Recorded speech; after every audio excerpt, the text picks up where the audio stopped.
did it! We won a playoff series! And it's all because of you! I love you, Philly Rob. Love you, man.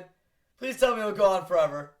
Well, it will at least go on until 2024. Alright, shut up, Philly Rob. Don't take us away from me. Hello, everyone, and welcome back to another edition of It's Always Sunny in South Philadelphia.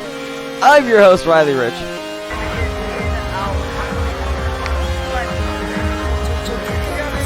Let's go!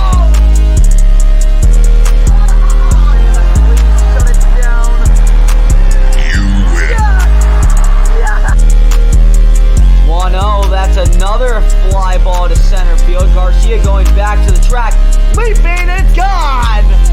That one has enough distance to get out. We got no! You are listening to the It's Always Sunny in South Philadelphia podcast, covering the Philadelphia Phillies, the Philadelphia Eagles, and the Penn State Nittany Lions football team. And now, ladies and gentlemen, the host of IASSP, Riley Rich. Hello, everyone, and welcome back to another edition of It's Always Sunny in South Philadelphia. I am your host, Riley Rich, and today we get to break down a Phillies series win. That's right, we beat the Cardinals. Eat it, everyone else. Especially you, Mets. Mets, you guys choke so hard, you're going to get something later on. I don't know if it's today or tomorrow, but you're going to get something real special because of your choke. But, yeah, it's amazing. The first playoff series since 2011. Let's rewind a second. That 2011 playoff series was against the St. Louis Cardinals in Philadelphia. And St. Louis beat us and upset us. And Ryan Howard was injured on the final play of the game trying to run to first. And we would proceed to miss the playoffs for the next 11 years. Now, we go into St. Louis, upset the Cardinals, and end the careers of at least Pujols and Molina, and I would assume Adam Wainwright. Wouldn't it just be divine justice if the Cardinals just missed the playoffs for 10 years? That would be so good. But let's get into the series. Before we do, make sure to follow and subscribe to wherever you listen. YouTube, Spotify, Google, Apple. You guys know the deal. If you guys want merch, you go to bonfire.com/store/IASSP-merch. This should be coming out on October the 10th. Happy Indigenous Peoples Day, everyone. So you have until Wednesday the 12th to order your Hitting is a Science, Pitching is an Art merch. And with that being said, on October 12th, we will be releasing new merch. And especially if you're a Phillies fan, or if you're not, then I'm sure you will love number 4, or merch set number 4. This is probably one of my favorite ones so far. So again, if you want your merch, bonfire.com/store/IASSP-merch. And all that being said, let's begin. The Philadelphia Phillies took on the St. Louis Cardinals in a best-of-3 series in St. Louis. Game 1 was scheduled for Friday, Game 2 was scheduled for Saturday, and Game 3 was scheduled for Sunday. You go into Friday's game, you have Zach Wheeler on the mound against Jose Quintana. Honestly, I know you guys heard me talk about it in the last episode. I thought it was very questionable to bring in Quintana to start Game 1. I thought that Wainwright, I know that he's like 40s. I know that. And I also know that, like, he's not the strongest pitcher in the world. But at the end of the day, look into my eyes and tell me that he's not the best pitcher on the Cardinals right now. It sure as heck isn't Quintana. Sure as hell isn't Michaelis. Jack Flaherty's in the bullpen. Hasn't started all year. So who's the Cardinals' best pitcher? Best starting pitcher. I'll give you Gallegos and maybe Helsley. But, yeah, I don't know. But Quintana got the start nevertheless. He shut the door for the Cardinals. He made me look stupid. 5 1/3, 2 hits, no runs, 1 walk, 3 strikeouts. I gotta be honest, as soon as They took out Quintana. I thought this game was over. Again, because of lefty. Because of the lefty. He didn't really do that great this year. I thought that was our best chance to get to the Cardinals, but I guess not. Zach Wheeler started this game for the Phillies. Very similar line. Sorry about that. Very similar line. He went 6 1/3, giving up 2 hits, no runs, 1 walk, and 4 strikeouts. Very minimal action in the first 6 innings. I mean, I guess you do have that Guardians-Rays game before us, and we're very much imitating that. But then you get to the 7th inning. So you have Alvarado, and Alvarado goes on, finishes the 7th, right? Wheeler goes 6 1/3. He's done. I believe there were runners on base. I could be wrong. If we go back to the 6th, so he was also, keep in mind, he also had like a really high pitch count too. But you go into the 7th again. A lot of minimal progress in the offense the whole game. Minimal progress to 2/3 of the game, and then you have Bohm with the double, and then they couldn't do anything with it. And then a 1-2-3 in the top of the 7th, bottom of the 7th. It was really just Arenado flew out to V early, and that was it. There was one, and then you had Brendan Donovan. You had Donovan, a lefty, Carlson, a switch hitter, and Corey Dickerson was scheduled to hit. So Thompson opted to play like the arms game. Like he opted to go lefty v lefty, and he put in Alvarado, which again, you know my thoughts about Jose Alvarado. I love that he can run it up to 100. I love that he does it with a sinker, he does it with motion, and it's very effective, but it's only effective if you throw it for strikes. So it gives me a heart attack every time, I swear to God. But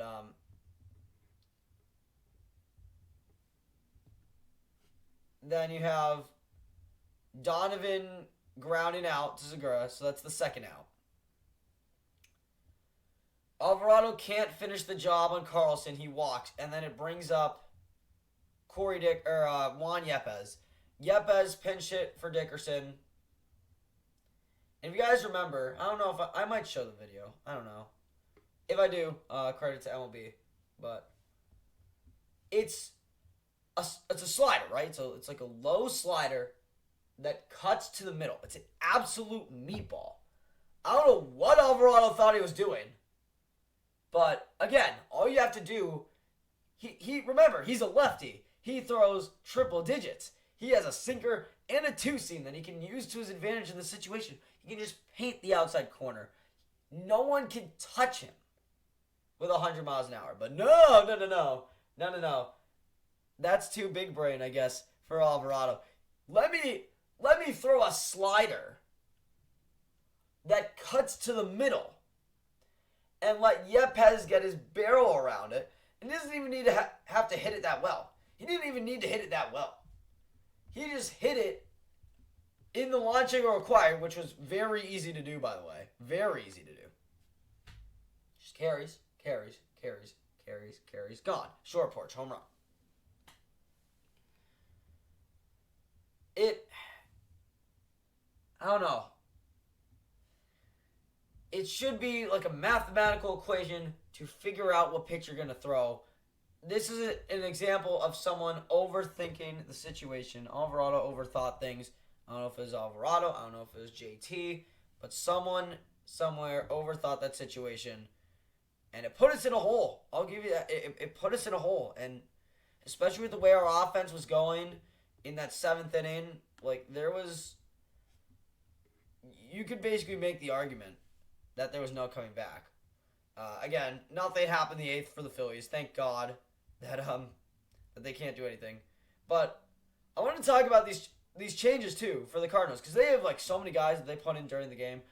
That's why it was like really hard to like track the Cardinals, because you have Yepez and Nootbaar doing that, and then you have this Deluzio guy coming out of nowhere and being essentially a defensive substitution. So if I'm tracking this right now, I'm reading this off MLB.com.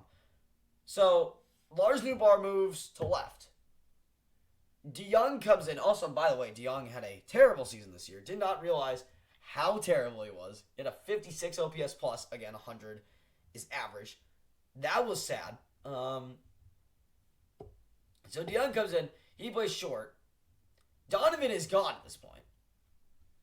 Donovan is gone. So again, they had Yepes pinch it for Dickerson. So Yepes doesn't even play the field. They put in Deluzio for Yepes in the field. So he goes to center and Carlson goes to right. So they completely changed around their entire outfield. Edman stays in the game. He just switches. And then, of course, minimal progress from the Phillies again. Segura with a line out. I mean, I can't really... I mean, he hit the ball solidly. That's all you can ask for. Stop with a 4-pitch walk. Gives people hope. And then you have, again, the righty Gallegos and even the righty Helsley. They put in Helsley in this spot. They, took a mound visit, waited out, and then put Helsley in. Pinch it for Marsh. Marsh looks at strike 3 down the middle, which happens a lot with the Phillies. Happens a lot. It's very painful to see. But Marsh strikes out, and then Schwarber pops out. Again, typical Schwarber. So, minimal progress for the Phillies in the top half. Then you have David Robertson, who actually does really solid. He gets 2 strikeouts and a ground out. I mean, that's all you can ask for at that situation. And then we go to the 9th, and this is the moment that everybody's waiting for. So, you have Reese striking out. I mean, not the greatest. JT, again, I was watching, I think it was John Boy, right? He does the reactions. That he was saying, again, keep in mind, this is a day game. Shadows move like crazy. So, probably up in the late innings, the hitters were in the shadow and the player and the pitcher was in the sun, so that's a terrible mix. But the pitcher was finally in the shadow. Both were in the shadow at the same time. So the Phillies were actually able to have a bit better at bat. So you have JT, a nice line drive to left center field. He gets things started after the Hoskins strikeout. Keep in mind, 1 out. And then the problem with Helsley was that he just kept running everything high, basically almost hitting someone. He hit Bohm to bring in a run, but before that he had Harper. He walked Harper. He walked Castellanos. Again, the one strike they got on Castellanos was what he should have done the whole time, which is what everyone should do against Castellanos. Just throw a low outside slider because Castellanos is going to swing at it every time, and he's going to miss every time. But they didn't throw that. They kept trying to challenge him high. Same thing for Harper. So Harper gets on, and Castellanos gets on, and space is loaded, and then Bohm gets drilled by a pitch on the inside. Again, Helsley is losing control of all of his pitches. He hits Bohm. It's 2-1. He's good. They're in. And the Phillies actually have a little bit of hope at this point. And then you have the trainer comes out, looks at his hand. I have no idea what was going on with that. I'm going to assume that there was actually something wrong with his hand. I'm going to assume that it was actually that he wasn't just completely missing. But you had that, so that bought time and allowed Andre Palante to come in the game. Sosa goes and replaces Bohm at first, which again doesn't seem like it makes a ton of difference, but you'll see perfect move by Thompson on his part. And then you have Segura grounding the ball off the glove of Edman. It gets through. It gets into right. I think I'm gonna show the Segura's jumping celebration. That definitely made my day. Just seeing that and everybody making memes about it. So that was good. But So that allowed 2 runs to score. And then Sosa again with his speed, he goes to third. Then you have first and third for Bryson Stott. Stott grounds one to first. Goldschmidt comes home. I'm not going to sit here and tell you that was the wrong move. Let me just say this again. Proven genius move by Thompson because he puts in Sosa with 97th percentile sprint speed. He's like one of the only guys on this team. Maybe Marsh, maybe, but I think Sosa's the only one that can actually beat that ball out or beat that throw home, and he did. But you got to keep in mind, Goldschmidt's playing in. They've worked out in practice so many times. It's muscle memory just to go home. I'm not going to sit here and tell you like, oh, he should have magically looked to his right to see how far Segura was and try to make a play at second. Essentially, at that point, like, I don't know, would have made a difference maybe, but again, it's muscle memory. It's muscle memory. Goldschmidt does what he basically would have done every single time. Not even 99 times out of 100, just every time. It's a move that happens every time. Sosa scores, thank God for speed. And it gives the Phillies insurance. And then Marsh hits a ground ball to third. I don't know if it was topspin. I don't know if it's a hop. I don't know what. But it gets by Arenado into left. Segura scores. Stott moves up to third. And then Schwarber with a sac fly to make it 6-2. And then, of course, Reese strikes out for the second time in the inning. The Phillies bat around. Hoskins strikes out. 6-run ninth. And then Eflin, we talked about Eflin closing out the game. Again, I get why you save Seranthony in the spot. We'll get to Seranthony later on when we talk about game 2. But Eflin comes in. He gets Goldschmidt to fly out. And Arenado makes me a little bit nervous with his base hit. DeYoung with a fly out. 2 away. Carlson with a walk and Gorman with a single. And now the Cardinals starting to rally. Get us all nervous for the 40-year-old man, Yadi Molina, to strike out in a very anticlimactic way to end the game. Of course, very fitting that the downfall of the St. Louis Cardinals comes in the form of their old men, their longtime players. Because those 3 guys, those Pujols, Wainwright, and Molina are the Cardinals. Forget about Gorman. Forget about anybody else. They're starting every day. If you're actually trying to win games, right? Where in the world is Knizer? Knizer. I don't know how to pronounce his name. I get the defensive prowess. I get that. I do. I really do. I get why Molina's great. I get his platinum gloves. I do. But, again, you're playing the Phillies, right? Only a certain amount of guys are actually going to steal on the Phillies. I mean, I guess really with every team, but only a certain amount of guys, like Sosa, Marsh, maybe Segura, are stealing bases on this team. I mean, it's not like Knizer had a great game, so I don't really know what I'm talking about. But I get Pujols. Pujols had an amazing year, but I don't know. Molina's never been an offensive catcher, and Molina's inability to create offense led to the downfall. And then we have game 2, another very close game, another quality start from a Phillies starter. Game 2 was Aaron Nola, 6 2/3, 4 hits, no runs, 1 walk, 6 strikeouts.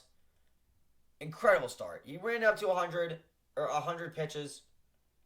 Alvarado came in, got 2 outs. He went out for the 7th, a little bit in the 7th. He did his job. Seranthony came in and did his job. 2 clutch strikeouts with Zach Eflin closed out the game. Runs in this one. Bryce again, you saw it in the thumbnail, for those on YouTube, I should say. Bryce with a solo shot, the ball was killed. Okay. That was a hanging curve. Like, there's no other way to describe it but a hanging curve. That's what it was. Like, that pitch was absolutely destroyed. Michaelis left it up again. I know Michaelis is slow and that he needs to have movement in there to succeed. He just didn't have it there. It was crushed and it was gone. Bryce destroyed it. And the only other run in the game was in the fifth. It was a sac fly by Schwarber. Again, bases loaded. You had Bohm on a double. Can I just say, before I keep going, how incredible Alec Bohm has been? Like, the transformation for Alec Bohm.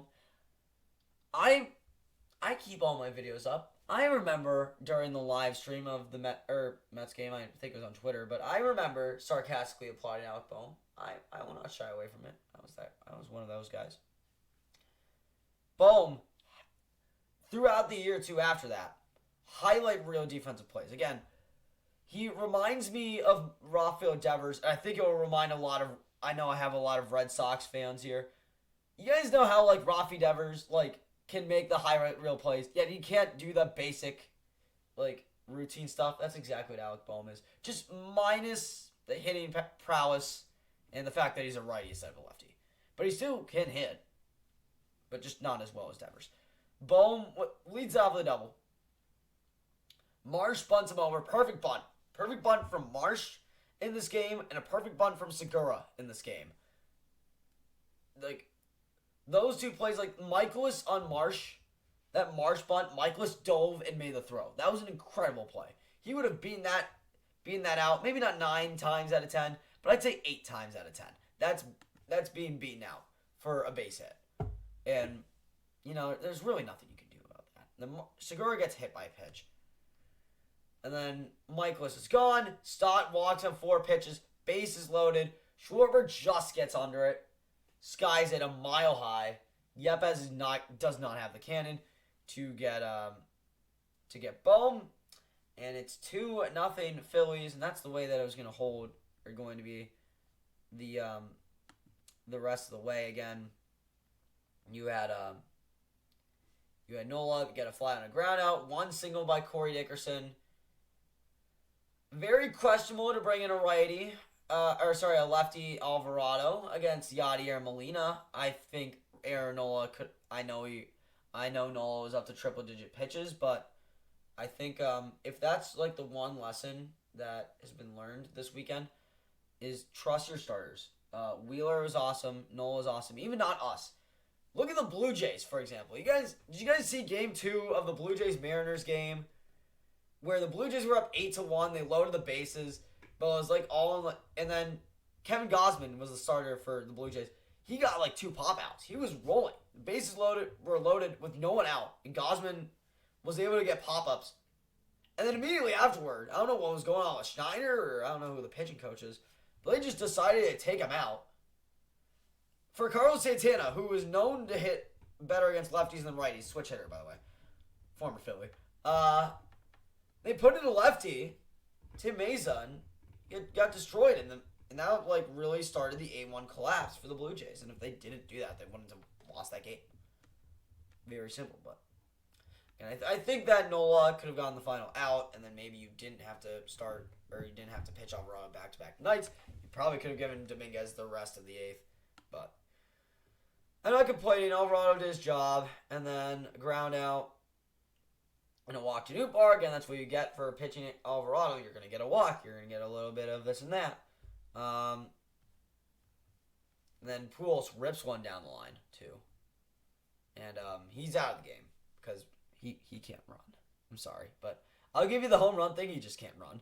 And then you have Sir Anthony coming in. 2 clutch strikeouts against Goldschmidt and Arenado. I think it was Dominguez. No. I'm trying to remember if it was Nola or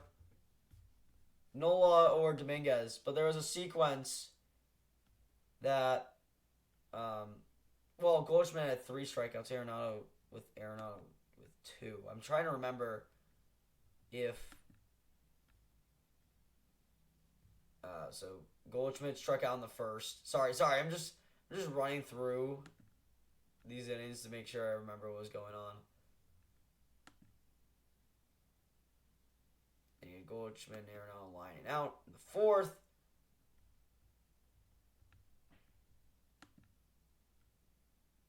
And then I think it was the 6th inning that for Nola that you got Goldschmidt swinging through a slider that was right down the middle that gave me a heart attack. And then got Arenado on a perfect chase pitch up in the zone. That was a great call.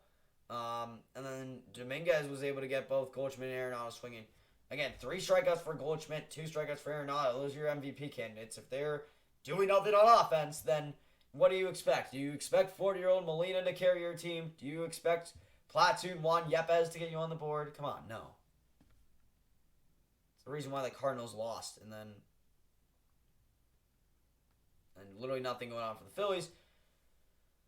Line out, fly out, Dickerson with a single, Molina with a single. That really scared everyone because then they moved Dickerson to third, and then Edman with a pop out, and Mundo Sosa, literally the only one that can make that play. 97 percentile sprint speed, sprinting over from essentially shortstop to make that catch in foul ground. Seal it. And that is how the Phillies beat the St. Louis Cardinals. Again, Game 1, final score 6-3. Game 2, final score 2-0. They do not reseed these games. I honestly thought that they would, but they don't. So the Phillies will now play the number 2 seed Atlanta Braves. Oh my God. It's not as cool as, if I'm being honest, it's not as cool as Phillies Mets series, but I'll take it. It's still a divisional rival. We still will lose. We will lose this series. Don't have any hope. Remember, guys, we won the season series against the Cardinals, and those losses came because of bullpen games and falter starts. We do not have that now. We have the Atlanta Braves, who have beaten our best pitchers. I'm looking at the starters for right now. So yeah, I guess I remember Topper talking about how he didn't know if it was going to be Ranger, Wheeler, Nola for games 1, 2, and 3, but it clearly is. So Ranger Suarez will start Game 1 against the Braves. So I'll give you the schedule, or maybe I'll show it on your screen. But Game 1, so this is coming out on Monday the 10th, so Game 1 will be Tuesday the 11th at 1 o'clock. That game is on Fox for those who are interested. Wednesdays at 4:30. That game is also on Fox for Game 1. Games 1 and 2 are both in Atlanta. For Game 1, the starters are for Philadelphia will be go, go, go, go, Power Rangers, Suarez. And for the Braves, it will be Max Fried. For Wednesday, it will be Zach Wheeler. Atlanta still hasn't named their pitcher yet. I'm going to go ahead and say it's, I don't know. I really want to say Spencer Strider, but I think Strider's injured right now. Or he's injured at the end of the regular season, I know that. But, yeah, he's on the 15-day IL. They locked him up, though. They gave him a 6-year deal. Rightfully deserved. Hell of a year for Spencer Strider. We would lose him in a heartbeat. But right now, he's injured. So he's not starting in Game 2. So, if Strider's injured, you have Fried starting Game 1 for the Braves. I'm going to go ahead and say Charlie Morton starts Game 2. And then you go into Friday. You have the Braves. And then the first home game for Philadelphia. They didn't set a time for that one yet. They didn't set a time for 3, 4, and 5. But Game 3 will be on Friday in Philadelphia. That's Wheeler and Nola on the mound. Again, the Braves are TBD. I'm going to go ahead and say if Strider isn't back, that is Jake Odorizzi's start. And then Saturday would be Game 4 if necessary. And then I would say Monday is... Oh, no, it's Sunday. There's no rest. You go from Saturday in Philadelphia to Sunday in Atlanta for Game 5. So that's how that's going to look. And I mean, I shouldn't need to tell you guys about the Atlanta Braves, but I will anyway. They're a hell of a team. You know, you got all things with the Braves start and end with Ronald Acuna. I mean, he's been amazing since he's come back. I mean, Freddie Freeman. You replace Freddie Freeman with Matt Olson, and Matt Olson's performing like Freddie Freeman and a hometown kid, and you lock him up for the next 8 years. He's been incredible. Dansby Swanson is better than ever. Austin Riley still with triple-digit RBIs, 40 home runs, an MVP candidate if Acuna wasn't on his team. You have the rookies, center fielder Michael Harris, who has been incredible all year. Vaughn Grisham came up and provided when he needed to. Travis d'Arnaud has always been a great postseason catcher. Ozzie Albies locking it down to second base. And then, of course, rotation. I mean, we talked about Strider and he's injured, but Max Fried with an amazing year. Sub 2.5 ERA. Odorizzi coming over from the Astros and still dominating. Charlie Morton being the playoff god. Uncle Charlie is amazing in the playoffs. And in the bullpen, too, you have a two-headed monster of Raisel Iglesias and Kenley Jansen when he wants to be. And even then, like Tyler Matzek and everyone else, and Jesse Chavez and everything. The Braves are going to be lethal, and it's really going to be a tough challenge. The Braves are definitely, I'm going to tell you right now, the Braves are a more rounded team than the Phillies. I'll say that till the end of the day. If I were to give my prediction, I would say that the Braves are going to win in 4 games. I'm not going to sit here and be biased. I'm not going to tell you the Phillies are going to win the series.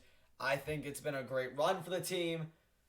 I think it ends here, and then you go into free agency. They locked up Rob Thompson. Phillies locked up Rob Thompson for the next 2 years. So thank God for that. He knows how to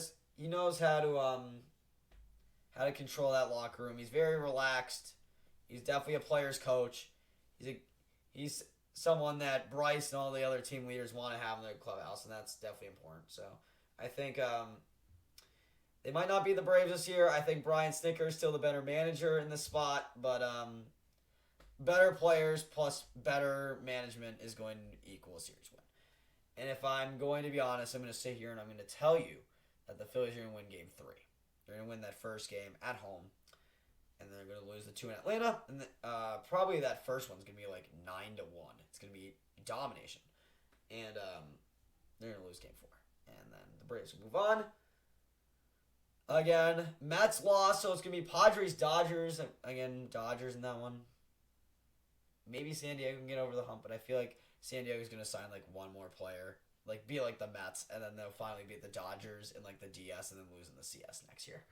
And again, Blue Jays collapsed the Mariners, and the Guardians with a huge 15-inning win over the Rays, so they will be playing the Yankees. So, fun times in postseason baseball all around. And it's time for Philly of the Week. I did do co-Philly of the Week last week. I did. Wow, as much as I want to sit here and, Wheeler had an amazing start, and I know that, but I also gave it to Nolan last week, too. I gotta think about that. You know what? You know who's Philly of the Week? Philly of the Week. If you give me a second to go get Sad Man, I'll be right back.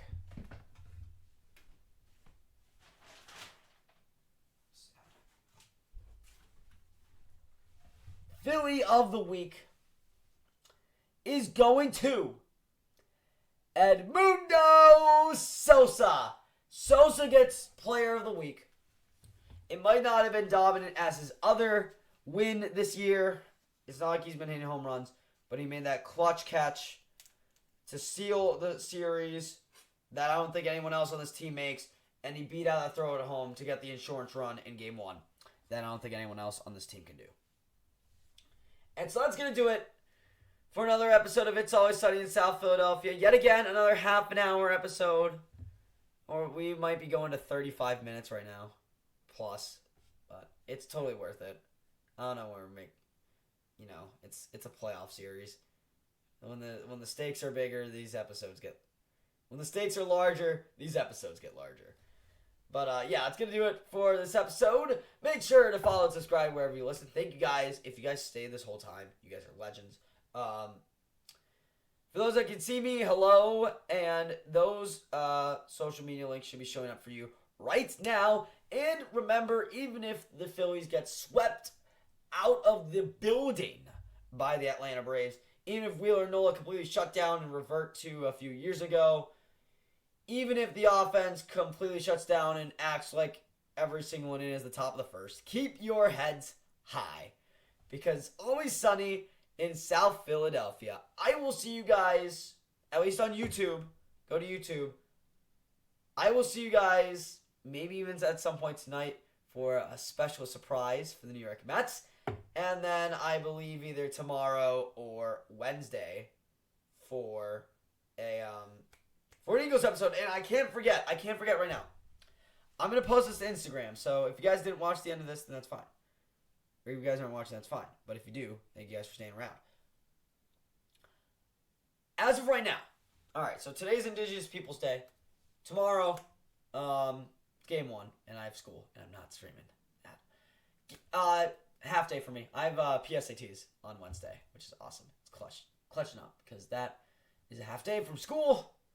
And that game's also at 4:30, and it's on Fox. So, my plan right now is I stream game 3. If Friday night is at 7:30 or 8, I stream Friday night. And then on Saturday is Penn State, Michigan. And Penn State's also still in the top 10. So again, I'll post that to Instagram if you guys didn't see this, but that's my plan. So, thank you guys for staying around, and I will see you guys then.